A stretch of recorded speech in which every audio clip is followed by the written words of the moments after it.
আসসালামু আলাইকুম রহমতুল্লাহ। সম্মানিত ভিউয়ার্স, আল্লাহর এই দুনিয়ায় যে যেখান থেকে আজকের এই ভিডিওটি দেখতেছেন সবাইকে আন্তরিক শুভেচ্ছা। আজকের এই ভিডিওতে সবাইকে স্বাগত। পে স্কেল নিয়ে যে সংকেত দিল সরকার, চলুন বিস্তারিত জেনে নিই।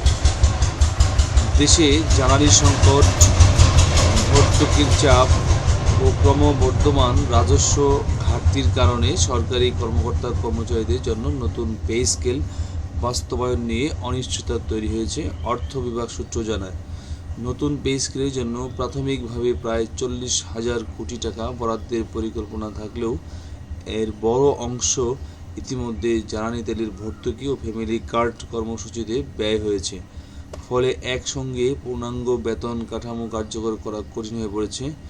2024 খ্রিস্টাব্দে গঠিত বেতন কমিশন চলতি বছরের 21শে জানুয়ারি তাদের সুপারিশ জমা দিলেও সরকার পরিবর্তনের পর এ বিষয়ে দৃশ্যমান অগ্রগতি নেই।